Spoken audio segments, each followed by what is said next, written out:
Hello views, welcome to my channel. Views, ఇవాళ నేను చెప్పబోయే టాపిక్ ఏంటంటే, మనకి ఇప్పుడున్న కాంగ్రెస్ ప్రభుత్వం వచ్చేసి ఒక హామీ ఇచ్చింది. అది ఏంటంటే 100 రోజుల పనికి సంబంధించింది. ఈ ల్యాండ్ లేని వాళ్ళకి 12,000 ఇయర్లీ ఇస్తామనేసి చెప్పారు కదా. దాని గురించి కొంచెం డాటా అనేది కలెక్ట్ చేస్తున్నారన్నమాట. ఏ విధంగా కలెక్ట్ చేస్తున్నారో చెప్తున్నాను. ఇది వచ్చేసి మన మండలంలో వచ్చేసి ఈజీఎస్ వాళ్ళు ఈ డాటా కలెక్ట్ చేస్తున్నారన్నమాట. ఈ వెబ్సైట్లో ఇక్కడ ఫస్ట్ లాగిన్ అవ్వాలి. అయ్యాక ఇక్కడ 3 డాట్స్ మీద క్లిక్ ఇస్తే ఎన్ఐసి డాటా అప్డేట్ అని ఉంటుంది. నెక్స్ట్ వచ్చేసి జాబ్ కార్డ్ డీటెయిల్స్ అప్డేట్ పైన క్లిక్ ఇవ్వాలి.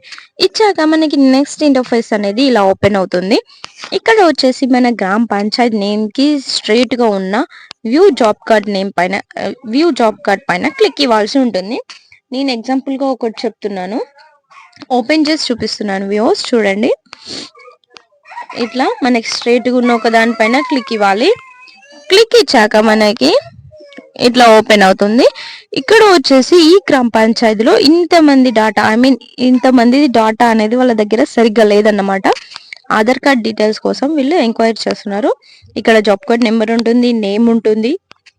అయితే మనం ఇక్కడ ఏం చేయాలంటే ఫస్ట్ దీన్ని ఎడిట్ చేయాలి. ఫస్ట్ సెలెక్ట్ చేసుకోవాలి. సెలెక్ట్ చేసుకున్నాక Aadhaar number, gender and next వచ్చేసి క్యాస్ట్, ఇవన్నీ ఎంటర్ చేసుకోవాలన్నమాట. ఎంటర్ చేసుకున్నాక మనకి ఇక్కడ వచ్చేసి కిందికి స్క్రోల్ డౌన్ చేసుకుంటే అప్డేట్ అని కనిపిస్తుంది. అప్డేట్ పైన క్లిక్ ఇవ్వాలి. అప్డేట్ పైన క్లిక్ ఇచ్చాక మనకి ఏంటంటే చూడండి, ఇలా అప్డేట్ పైన క్లిక్ ఇచ్చాను. నెక్స్ట్ వచ్చేసి ఇక్కడ మనకి రికార్డ్ సబ్మిట్ అప్లోడెడ్ సక్సెస్ఫుల్లీ అని వస్తుంది. చూడండి,